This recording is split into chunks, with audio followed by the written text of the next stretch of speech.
Thanks, man. We're looking at that word endurance and that the blessing. And happy is the man that endures, and the blessing that is in store for those that endure until the end. What's the key to that? I'd like to read you a verse, Hebrews 12, 1 and 2. Wherefore, seeing we also are compassed about with so great a cloud of witnesses, let us lay aside every weight and the sin which doth so easily beset us, and let us run with patience the race that is set before us, fixing our eyes on Jesus, the author and finisher of our faith, who for the joy that was set before him endured the cross, despising the shame, and is now set down at the right hand of the Father. Man, do you get it? We have heroes that have endured. When we pick up the pages of scriptures, we look at Moses, we look at Abraham, we look at Isaac, we look at Joseph, we look at the prophets, Isaiah, Jeremiah, we look at men that endured. Wow. But if you don't get encouraged by those men, the one that endured the most is Jesus Christ. If we're going to endure, men, we must always look to the cross.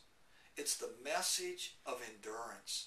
It's the message of a man who came to this earth to do his Father's will, even despite the shame, despite the persecution. He endured with joy the cross. You know what? When I get discouraged, when I think about, wow, is it worth it?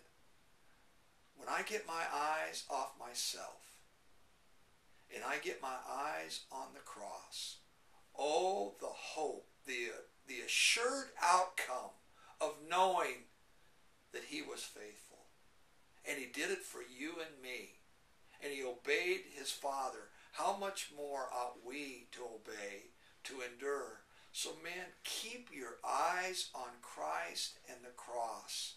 And as we keep telling you all the time, if you're going to learn about these heroes, if you're going to keep your eyes on Jesus, then you're going to be a man that's in God's Word, digging for the riches. I want to challenge you. What were the keys to these men? Why did they endure through the trials?